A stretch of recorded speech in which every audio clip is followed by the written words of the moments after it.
Hello friends, welcome back to my YouTube channel Ravi AG and science.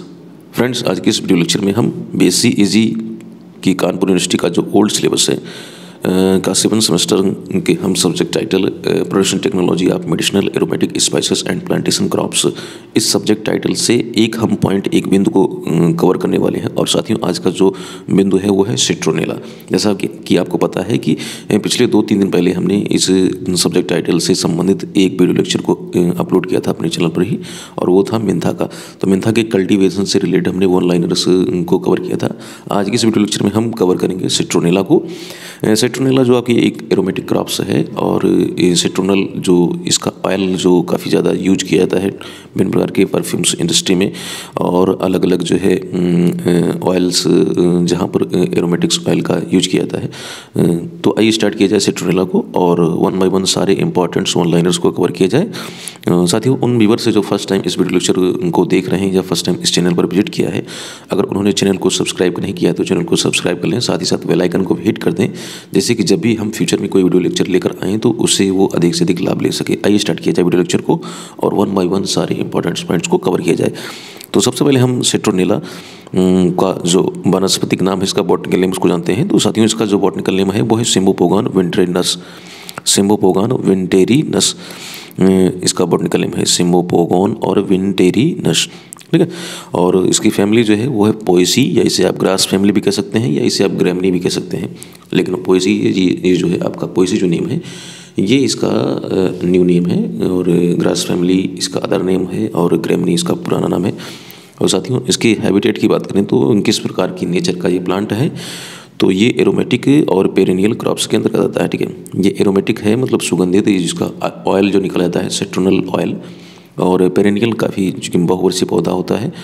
तो ये aromatic perennial crops के रूप में जाना जाता है। इसकी हैबिटेट हो गई। अब बात करते हैं इसकी क्रोमोसोम गुणसूत्र संख्या की बात। तो गुणसूत्र संख्या में इसकी गुणसूत्र संख्या है 2n = 20, यानी इसमें 20 गुणसूत्र पाए जाते हैं। द्विगुणित संख्या होती है इसमें 20। ओरिजिन की बात करें, यानी सेंटर ऑफ ओरिजिन की, मतलब इसकी उत्पत्ति कहाँ से हुई थी, कहाँ से फर्स्ट टाइम सिट्रोनेला को देखा गया था। सिट्रोनेला का जो उत्पत्ति केंद्र माना जाता है तो वो है साथियों श्रीलंका, ठीक है। फिर से एक बार इन इंपॉर्टेंट पॉइंट्स को कवर करते हैं। इसका बॉटनिकल नेम है सिम्बोपोगान विंटेरिनस, सिम्बोपोगान विंटेरिनस, और फैमिली इसकी पोएसी, ग्रैमनी या ग्रास फैमिली। हैबिटेट की बात करें तो एरोमेटिक है, ये सुगंधित और पेरेनियल क्रॉप्स के रूप में जाना जाता है। क्रोमोसोम संख्या की बात करें, गुणसूत्र संख्या की बात करें, क्रोमोसोम नंबर इसमें है 20। और ओरिजिन की बात करें या फिर सेंटर ऑफ ओरिजिन की बात करें तो साथियों वो है श्रीलंका। अब बात करते हैं एरिया। तो कौन सा एरिया इसके कल्टीवेशन से रिलेटेड है, तो साथियों पहले हम बात करेंगे भारत की। तो भारत में the crop is grown in state of Assam. Assam का जो पहाड़ी वाला एरिया है, निचला area, Gujarat, Jammu and Kashmir, Karnataka, Maharashtra, Tamil Nadu, West Bengal and Uttar Pradesh. तो भारत में इन राज्यों में इसका कल्टीवेशन किया जाता है। फिर से एक बार देख लेते हैं। असम में, गुजरात में, जम्मू और कश्मीर में, कर्नाटका में, महाराष्ट्र में, तमिलनाडु में, वेस्ट बंगाल में और उत्तर प्रदेश में। तो जम्मू और कश्मीर, जैसे कि आप जानते हैं कि जम्मू कश्मीर अब स्टेट नहीं रहा, उसको जो है डिवाइड करके यूनियन टेरिटरी के रूप में इसको डिवाइड कर दिया गया है साथियों। तो उसको यहाँ पर ध्यान रखिएगा। The main producer are China and Indonesia. अब वर्ल्ड लेवल की बात करें तो विश्व में चाइना और इंडोनेशिया जो है ये प्रमुख उत्पादक हैं, जो कि विश्व के उत्पादन का लगभग 40% उत्पादित करते हैं और सप्लाई भी करते हैं। तो producing 40% of the world supply, तो विश्व के उत्पादन का लगभग 40% ये लोग प्रोड्यूस करते हैं। फिर से एक बार देख लेते हैं। तो भारत की बात करें तो भारत में कौन कौन से राज्य हैं, तो भारत में है असम है, गुजरात है, जम्मू और कश्मीर जो कि आपका अब स्टेट नहीं रहा है, कर्नाटका, महाराष्ट्र, तमिलनाडु, वेस्ट बंगाल और उत्तर प्रदेश, ठीक है। और वर्ल्ड लेवल की बात करें तो चाइना और इंडोनेशिया इसमें प्रमुख आते हैं, जो कि विश्व की कुल आपूर्ति का लगभग 40% उत्पादित करते हैं, ठीक है। विश्व में जितना सप्लाई होता है उसका लगभग 40% आपूर्ति करते हैं कौन, चाइना और इंडोनेशिया। तो इन बिंदुओं को याद रखिएगा, कल्टीवेशन कहाँ कहाँ पर किया जाता है। अब बात करते हैं प्लांट के डिस्क्रिप्शन की, ठीक है, प्लांट डिस्क्रिप्शन की। तो अब नीचे अभी हमने इस वीडियो लेक्चर में नीचे एक पेज पर हमने इसकी मार्फोलॉजी को काफ़ी अच्छे तरीके से, या कह सकते हैं इसके प्लांट को हमने बाकायदे लेबल्ड किया है या हमने दर्शाया हुआ है। तो वहाँ पर इस प्लांट को देखेंगे। फिलहाल कुछ चीज़ें हम देख लेते हैं। प्लांट डिस्क्रिप्शन में कहा गया है it is tufted aromatic perennial herb with fibrous root. तो इसमें ये एक पेरेनियल हर्ब है और इसमें फाइब्रस रूट्स होती हैं, ठीक है। और इरेक्ट ओवर 2 मीटर टाल, और इसकी जो ऊंचाई होती है, जो ये पौधा होता है लगभग 2 मीटर लंबा तक हो सकता है, ठीक है। और with smooth leaves and bearing a large inflorescence. पत्तियां जो होती हैं स्मूथ होती हैं, मुलायम पत्तियां होती हैं, और ये जो है एक लंबा पुष्पक्रम इसमें देखने को मिलता है। तो कुछ बातें हैं इसमें कि पेरिनियल हर्ब है ये, और जड़ें जो होती हैं फाइब्रस रूट होती हैं, 2 मीटर तक इसकी हाइट हो सकती है, टाल होता है ये, स्मूथ लीव्स होती हैं इसमें, और इसका जो इन्फ्लोरेसेंस यानी इसका पुष्पक्रम जो होता है वो लंबा पुष्पक्रम देखने को मिलता है। हम बात करते हैं इसकी यूजेस की, यानी इसकी उपयोग की। तो कहाँ इसकी उपयोगिता है? तो साथियों, इसकी उपयोगिता की बात करें तो ऑयल यूज्ड इन परफ्यूमरी, इसका ऑयल ही यूज किया जाता है। तो oil use in perfumery both directly and indirectly soaps. ये कंजप्शन में मतलब खाने में कह सकते हैं कि डाइट में इसको इस्तेमाल नहीं करते हैं, बाकी अदर जो परफ्यूमरी में कह सकते हैं कि जो कॉस्मेटिक्स इंडस्ट्री में इसको इस्तेमाल किया जा सकता है, या फिर परफ्यूम्स में के रूप में इसको इस्तेमाल किया जाता है। डायरेक्ट और इनडायरेक्ट किसमें? सोप्स में, सोप फ्लेक्स में, डिटर्जेंट में। सॉफ्ट फ्लेक्स समझते हैं ना, जो छोटी छोटी एकदम पतली सी जो एक पेपर लाइक साबुन आता है उसमें, सॉफ्ट फ्लेक्स में। डिटर्जेंट में हाउस होल्ड क्लेंजर, जो घरेलू जो साफ़ सफाई करने वाले जो भी डिटर्जेंट्स आते हैं या फिर जो भी सॉप्स आते हैं उसमें। एंड टेक्निकल प्रोडक्ट्स और इंसेक्टिसाइड, इन सब में जो है इसका इस्तेमाल किया जाता है। इंसेक्टिसाइड में तो बहुत सारे, चूँकि ये जो सिट्रोनेला है ये कह सकते हैं कि ये मॉस्किटो रेपेलेंट का भी काम करता है, मच्छरों को भगाने में काफ़ी यूजफुल है। और टेक्निकल प्रोडक्ट्स, कुछ तकनीकी जो है उत्पाद हैं उनको भी बनाने में ये उपयोग किया जाता है। सिट्रोनेला से जो ऑयल प्राप्त किया जाता है उसे सिट्रोनेलल कहते हैं। तो उसके याद रखिएगा, सिट्रोनेला से जो ऑयल प्राप्त किया जाता है उसे क्या कहते हैं? सिट्रोनेला,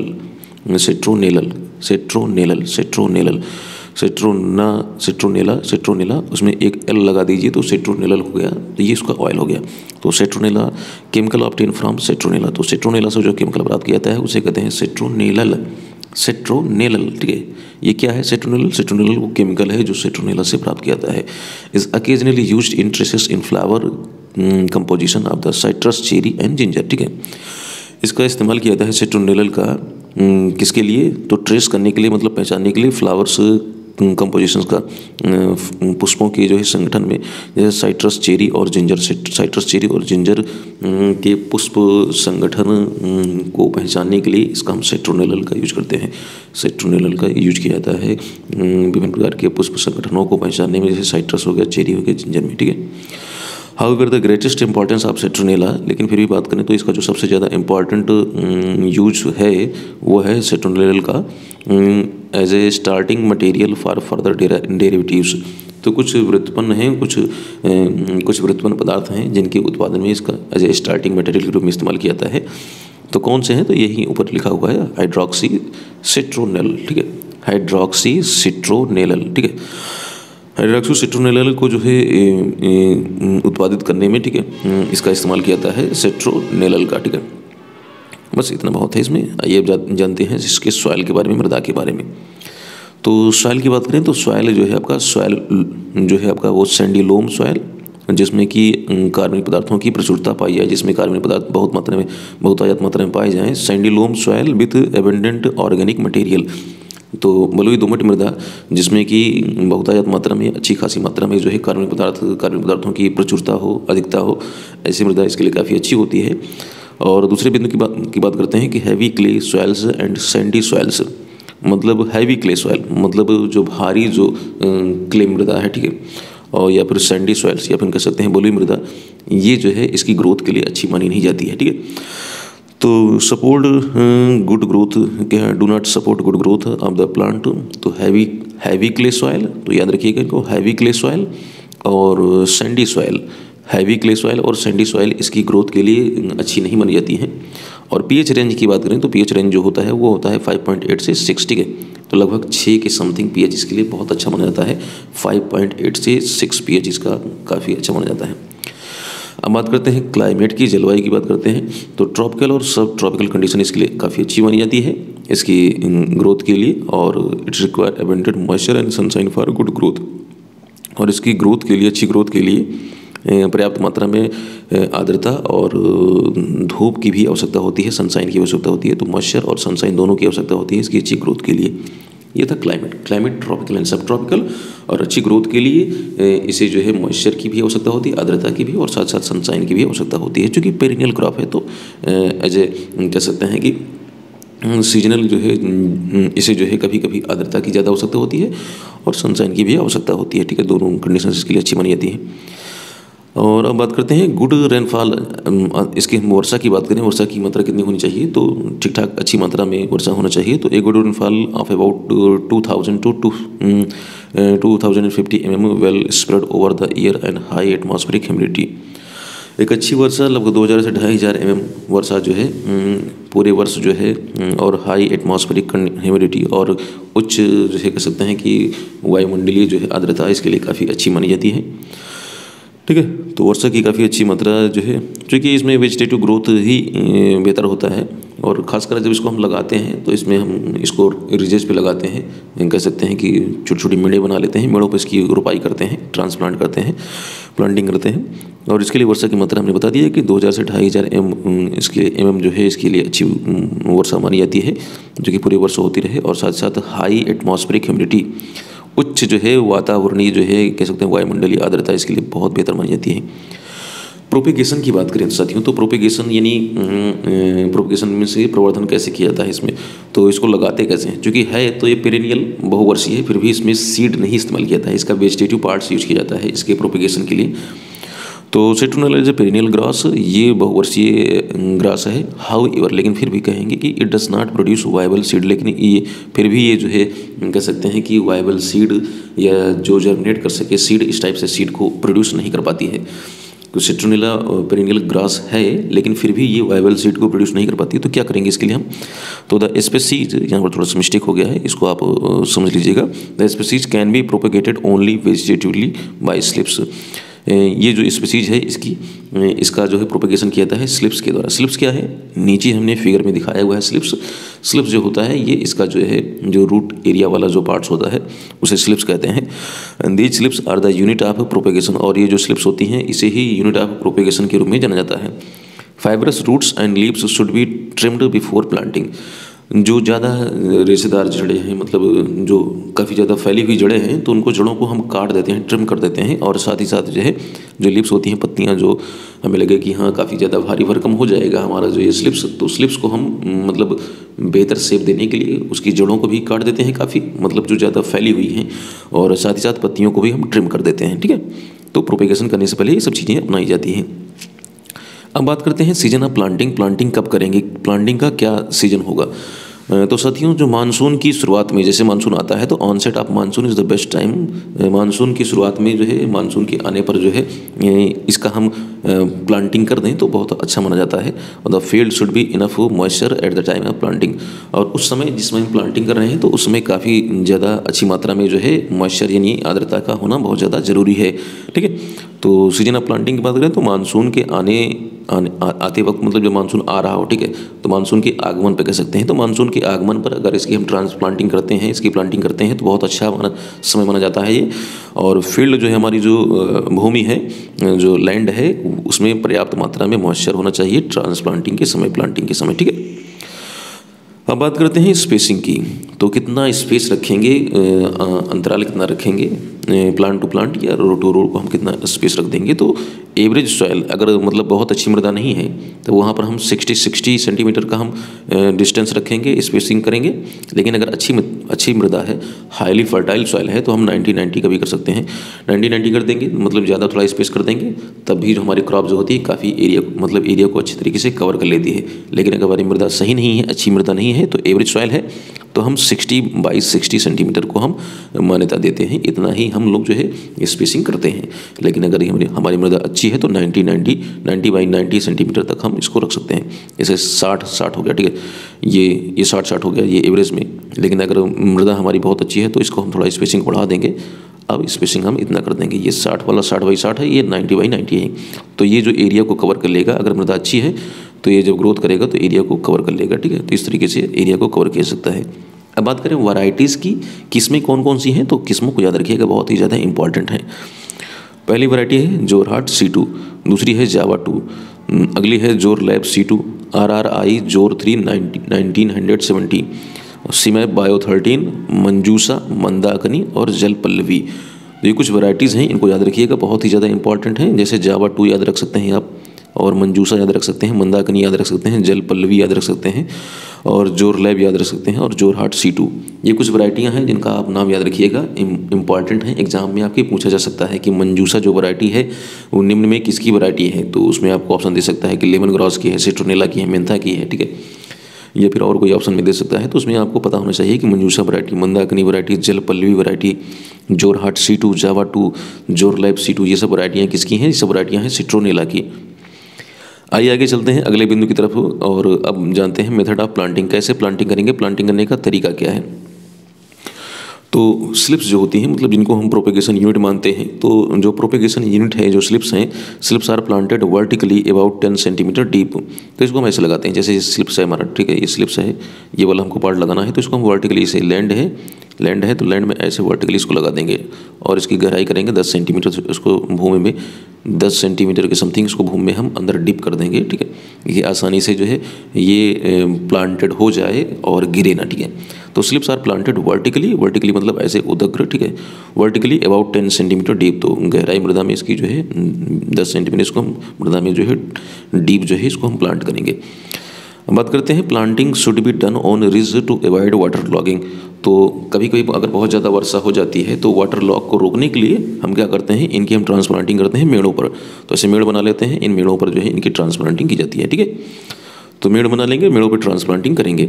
और field should be irrigated immediately after planting if there is no rain within next 24 hours.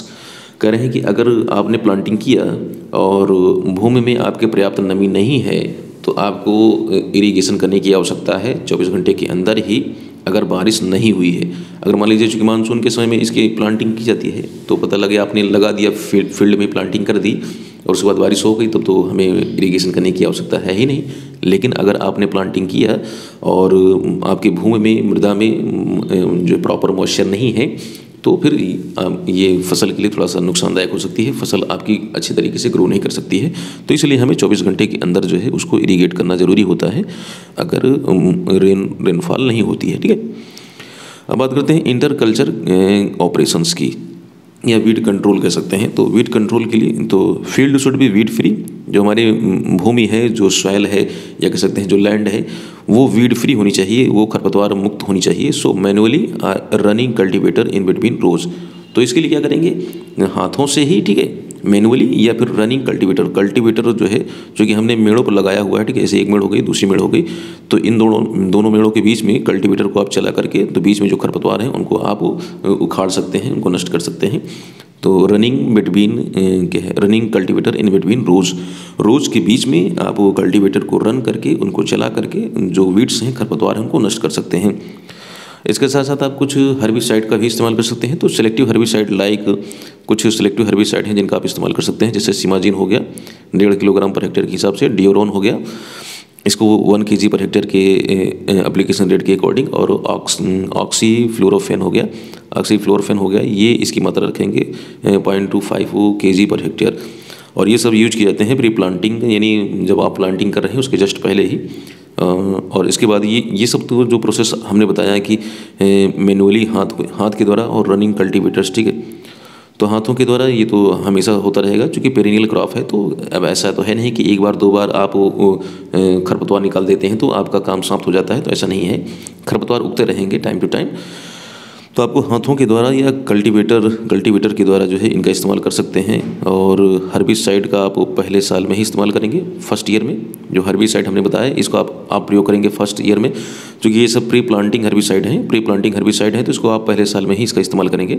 लेकिन अगले वर्षों में आप क्या करेंगे, इसकी गुड़ाई करते रहेंगे, ठीक है, होइंग करते रहेंगे। Next year hoeing should be done, ठीक है। अगले वर्षों में, चूँकि ये पेरिनियल क्रॉप है, बहुवर्षीय क्रॉप है, तो पहले साल हमने बता दिया कि प्लांटिंग करने से पहले आप हर्बिसाइड का इस्तेमाल कर सकते हैं। और उसके बाद जब आपने क्रॉप को प्लांटिंग कर दी है, तो प्लांटिंग के बाद आप 2 साल 3 साल जब तक आप अपनी क्रॉप को रखना चाहें, ठीक है, तब आप जो है कल्टीवेटर को चला करके, ठीक है, बीच में रोज के बीच में कल्टीवेटर को चला करके, हाथों से उखाड़ करके, ठीक है, या फिर गुड़ाई करके आप इंटर कल्चर प्रैक्टिसेस कर सकते हैं। अब बात करते हैं इरिगेशन की, अब सिंचाई की बात करते हैं।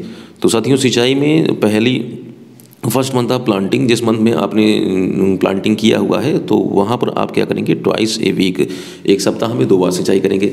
जैसे मान लीजिए कि आपने जुलाई में आपने ट्रांसप्लांटिंग की है, ठीक है, जुलाई में आपने प्लांटिंग की है सिट्रोनेला की, तो उस जुलाई महीने में आप एक सप्ताह में 2 बार सिंचाई करेंगे। लेकिन एक महीने की पूरे होने के बाद, यानी जब 1 मंथ कंप्लीटेड, 1 मंथ जब आप कंप्लीट हो जाएगा तो उसके बाद क्या करेंगे, आप 5 दिन के अंतराल पर जो है सिंचाई करेंगे। तो अभी आपने जो तीन दिन का जो आपने एक शेड्यूल बनाया था, लगभग 3 दिन का, 3 से साढ़े 3 दिन का, अब थोड़ा सा इसको बढ़ा देंगे, आप 5 दिन में एक बार सिंचाई करेंगे। तो after 1 month of planting once in 5 days, 5 दिन में एक बार सिंचाई कीजिए, ठीक है। तो ये थी इरिगेशन का रेट या एप्लीकेशन ऑफ इरिगेशन।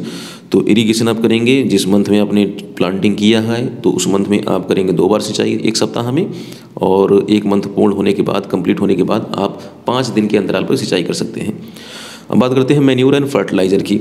तो NPK की कितनी मात्रा इसमें इस्तेमाल करेंगे, तो साथियों इसमें जो नाइट्रोजन की मात्रा रखेंगे 80 से 120 किलोग्राम पर हेक्टेयर, फास्फोरस और पोटास की मात्रा 40 किलोग्राम पर हेक्टेयर के हिसाब से रखेंगे, और जो नाइट्रोजन की मात्रा इसमें बताई गई है 80 से 120 किलोग्राम पर हेक्टेयर, वो स्प्लिट डोजेज में दिए जाना चाहिए। उसको थोड़ी मात्रा में 4 डोज में दिया जाना चाहिए, ठीक है, 4 डोज में इसको दिया जाना चाहिए। And fertiliser should be apply in 4 split doses. और ये जो मैन्यूर का जो एक खाका तैयार किया गया है, जो रेट निकाला गया है, ये वास्तव में देखा जाए तो ये 1 वर्ष का है, 1 साल का जो है ये इसकी मात्रा है, ठीक। तो first dose after a month after planting, then after each harvest at an interval of about 3 month, ठीक है। तो पहली जो डोज दी जाएगी नाइट्रोजन फर्टिलाइजर्स की प्लांटिंग के एक महीने के बाद दी जाएगी, लेकिन उसके बाद जो है जब आप हार्वेस्ट करेंगे तो लगभग 3 मंथ की, and each harvest N interval of about 3 month. लेकिन उसके बाद जो है पहला आप कह रहे हैं कि पहला एप्लीकेशन कब करेंगे फर्टिलाइजर का, तो पहला एप्लीकेशन करेंगे आप जब आपने प्लांटिंग किया है तो 1 महीने बाद फर्स्ट फर्टिलाइजर का एप्लीकेशन करेंगे। And then after each harvest, जब आप कटाई करेंगे at an interval of about 3 month, उसके बाद जब आप कटाई करेंगे तो उसके बाद आपको फर्टिलाइजर का एप्लीकेशन करना है, ठीक है। लगभग 3 महीने बाद आप हार्वेस्ट कर लेंगे क्रॉप्स को, लगभग 3 से साढ़े 3 महीने बाद। तो जब आपने क्रॉप को हार्वेस्ट किया तो उसके बाद आपको फर्टिलाइजर एप्लीकेशन करना है, ठीक है। तो पहला फर्टिलाइजर एप्लीकेशन कब करेंगे, तो पहला फर्टिलाइजर एप्लीकेशन करेंगे, पहला आप उर्वरक प्रयोग करेंगे जब आपने प्लांटिंग किया है उसके 1 महीने बाद। उसके बाद जब आप हार्वेस्ट करेंगे क्रॉप को हार्वेस्ट करते रहेंगे। नॉर्मली 3 से 4 हार्वेस्टिंग की जाती है 1 साल में, ठीक है। तो आप हार्वेस्ट करेंगे, तो हार्वेस्ट करने पर जो है जैसे आपने हार्वेस्ट किया तो उसके बाद आपको फर्टिलाइजर का एप्लीकेशन देना है, ठीक है। अब बात करते हैं हार्वेस्टिंग की। तो हार्वेस्टिंग कब किया जाएगा, तो अंडर फेवरेबल कंडीशन, जब अच्छी वातावरणीय या अनुकूल दशाएं हैं तो 4 harvest can be obtain in a year. तो 1 साल में लगभग 4 हार्वेस्टिंग आप कर सकते हैं। अंडर फेवरेबल कंडीशन, अनुकूल दशाओं में 4 harvest can be obtain in a year, तो आप 4 हार्वेस्ट कर सकते हैं 1 साल में। Harvesting is done by sharp sickle at the about 20 to 45 centimetre above the ground. कहने मतलब है कि हार्वेस्टिंग के लिए आपको एक तेज़ धार वाला हंसिये की आवश्यकता है।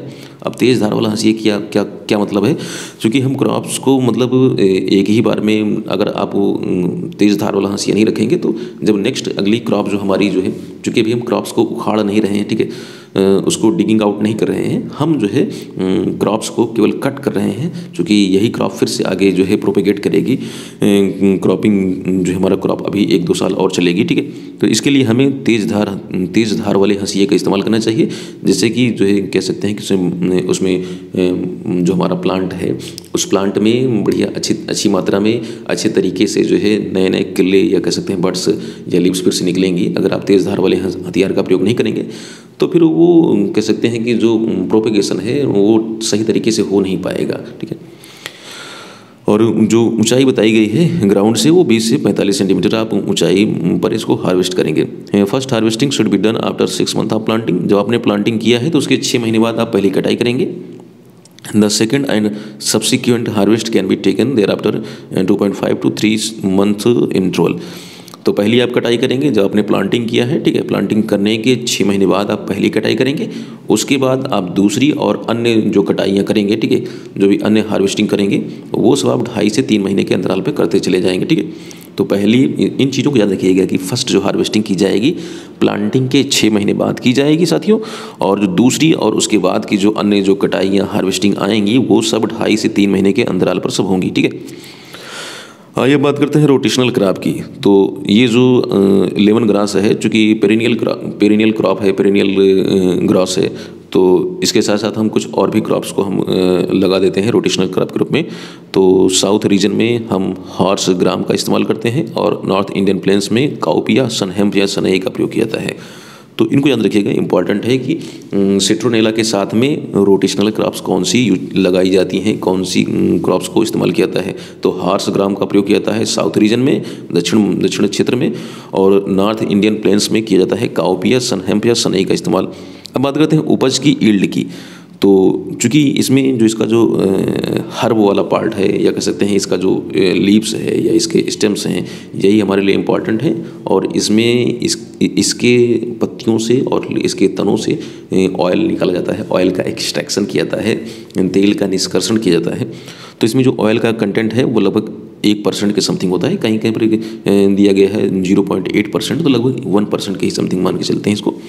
तो ऑयल कंटेंट इज़ अबाउट 1%। और ओवरऑल हम जो है पूरे जो हमारी क्रॉप है उसकी बात करें कि जो लीव्स, पत्तियां और जो तनों को लेकर के, तो उसका जो उत्पादन होता है लगभग 1 हेक्टेयर में 15 से 20 टन पर हेक्टेयर के हिसाब से होता है। तो ये था इसका यील्ड यानी उपज। वैसे देखते हैं इसमें ऑयल का कंटेंट 1% और ओवरऑल जैसे यहाँ पर जो दिखाया गया है, अभी इसमें तो स्लिप दिखाई गई हैं, लेकिन हम जैसे क्रॉप्स की बात करें, जैसे ये, तो जैसे इसको काट लिया जाए, यहाँ से कट किया जाए, तो पत्तियाँ और इसके जो तने जो सब उनको ले जाए तो 15 से 20 टन पर हेक्टेयर के हिसाब से इसका उत्पादन होता है। आइए हम आपको दिखा देते हैं कुछ फिगर्स। तो ऊपर हमने एक फिगर्स जो दिखाया था अभी, वो था स्लिप्स इसका। ये क्या है? ये है इसका स्लिप्स जो कि ट्रांसप्लांटिंग में इस्तेमाल किया जाता है। ये है इसका स्लिप्स, ये जिसे हम ट्रांसप्लांटिंग में इस्तेमाल करते हैं। तो लिखा हुआ है स्लिप्स ऑफ सिट्रोनेला। ये सिट्रोनेला का स्लिप है, ठीक है, ये सिट्रोनेला का स्लिप है। इसी को हम डिगिंग करते हैं, इसी को ज़मीन में लगाते हैं, ठीक है, ऐसे लगा देंगे। कुछ इतना हिस्सा लगभग 10 सेंटीमीटर के समथिंग इसका हिस्सा जो है ज़मीन में गाड़ देंगे और इस तरीके से ट्रांसप्लांटिंग कर देंगे। पौधों की दूरी हमने बता ही दिया है 60 सेंटीमीटर, अगर एवरेज सॉइल है, अगर अच्छी मृदा है तो 90 सेंटीमीटर का हम स्पेसिंग रखते हैं।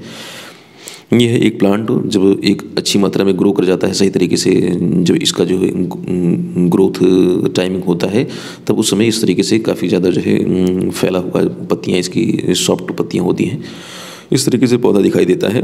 और ये फील्ड एक दर्शाया गया है, इसमें देखिए वीड्स काफ़ी दिख रहे हैं, खरपतवार काफ़ी इसमें दिखे जा रहे हैं।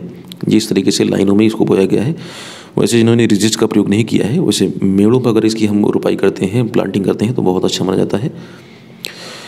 एक फिगर और इसमें दिया गया है और ये बहुत ज़्यादा इंपॉर्टेंट फिगर है। जैसे कि बहुत सारे व्यूअर्स देखेंगे और उनको ये डाउट होगा कि सिट्रोनेला कहीं लेमन ग्रास तो नहीं है। तो साथियों, सिट्रोनेला और लेमन ग्रास में काफ़ी ज़्यादा समानताएं हैं, काफ़ी ज़्यादा जो है कह सकते हैं कि सिमिलरिटीज़ देखी गई हैं। लेकिन यहाँ पर एक पॉइंट लिखा है कि citronella is not for consumption while lemon grass is known as a herbal tea drink. जो सिट्रोनेला होता है इसे कंजप्शन के लिए यूज नहीं किया जाता है, इसे हम डाइट्स में नहीं लेते हैं। लेकिन जो लेमन है, लेमन ग्रास है, लेमन ग्रास को हम हर्बल टी ड्रिंक के रूप में बहुत ज़्यादा इस्तेमाल करते हैं। अब देखिए यहाँ पर दो तरीके के प्लांट दिखाए गए हैं। तो ये जो पहला वाला जो ये वाइट वाला है और दूसरा ये इधर जो है आपका थोड़ा सा रेडिश है, या इसे कहते हैं मैजेंटा बोलते हैं। तो वाइट जो कलर का जो प्लांट्स दिख रहा है ये है लेमन ग्रास है, और ये थोड़ा मैजेंटा वाला जो है ये है सिट्रोनेला, ठीक है। तो वाइट वाला क्या है? वाइट वाला लेमन ग्रास है और ये सिट्रोनेला है। तो याद रखिएगा, पहचानने के लिए आपके लिए पर्याप्त है, ठीक है। अब एक टेबल दी गई है और इस टेबल में हमने कुछ बातें लिखी हुई हैं इसके कंपैरिजन से रिलेटेड। लेमन ग्रास में दिया गया है कि lemon grass is a lemon scented tropical grass that is widely used in Asian cooking and in perfumery and medicine. Lemon grass जो होती है वो लेमन, जैसे लेमन का जो सेंट होता है, उसका जो सेंट लेमन सेंटेड होते हैं, मतलब ये जैसे लेमन होता है, जैसे नींबू होता है, नींबू के जैसे इसमें महक आती है। और ट्रॉपिकल ग्रास है और widely used in Asian cooking and in perfumery and medicine. इसको कुकिंग में बहुत ज़्यादा इस्तेमाल किया जाता है, इसके साथ साथ परफ्यूम में और मेडिसिन में लेमन ग्रास का इस्तेमाल करते हैं। लेकिन सिट्रोनेला क्या है? Citronella is a fragrant grass. ये एक फ्रेग्रेंट ग्रास है, सुगंधित घास है। Cymbopogon nardus of southern Asia cultivated at the source of citronella oil. और इसको हम कल्टिवेशन करते हैं सिट्रोनेला ऑयल के लिए। और ये जो है आपका खासकर इसमें कुकिंग पर्पज़ में तो इसका इस्तेमाल बिल्कुल नहीं करेंगे सिट्रोनेला का। ये कुकिंग में इस्तेमाल किया जाता है, ये कुकिंग में इस्तेमाल नहीं किया जाता है। ऑयल इसका यूजफुल है जिसको हम परफ्यूम्स में, ठीक है, परफ्यूम इंडस्ट्री में बहुत ज़्यादा इस्तेमाल करते हैं। आगे बात करते हैं हैज़ ग्रीन बेस स्टेम। इसका जो स्टेम होता है वो ग्रीन बेस होता है। ऊपर हमने फिगर दिखाया था, फिर से एक बार देख लेते हैं। ये इसका ग्रीन बेस सिस्टम, ये है आपका लेमन ग्रास का, और ये जो रेड या मैजेंटा बोलते हैं ये है आपका सिट्रोनेला का। तो हैज़ ग्रीन बेस सिस्टम, इसका जो बेस होता है वो ग्रीन होता है, और has red or magenta base system, और हैज़ सेवरल कुलिनरी यूजेज। ये जो है पाक कलाओं में या कह सकते हैं फूड इंडस्ट्री में बहुत ज़्यादा यूज किया जाता है। खाने पीने की जो खाद्य वस्तुएं होती हैं उनमें काफ़ी ज़्यादा इस्तेमाल किया जाता है, और specially in south Asian cuisine. और main use in as essential oil and insect repellent. इसका जो मेन जो इस्तेमाल किया जाता है वो एसेंशियल ऑयल के रूप में इस्तेमाल करते हैं। ऑयल डिफरेंट सोर्स में डिफरेंट, हमने ऊपर मेंशन किया हुआ है कि परफ्यूम्स में यूज किया जाता है डायरेक्ट सेंट के रूप में, सॉप्स के रूप में, या सोप फ्लेक्स बनाए जाते हैं, या डिटर्जेंट्स के रूप में, ठीक है। बहुत अलग अलग प्रकार के इसके यूजेज हैं। और साथ साथ इंसेक्ट रिपेलेंट के रूप में भी इस्तेमाल किया जाता है। मॉस्कीटो रिपेलेंट के रूप में इसे जाना जाता है सिट्रोनेला को। तो साथियों, आज के इस वीडियो लेक्चर में इतना ही। जल्द ही एक नए वीडियो के साथ, एक नए टॉपिक के साथ आपसे मुलाकात करेंगे। तब तक के लिए जय हिंद।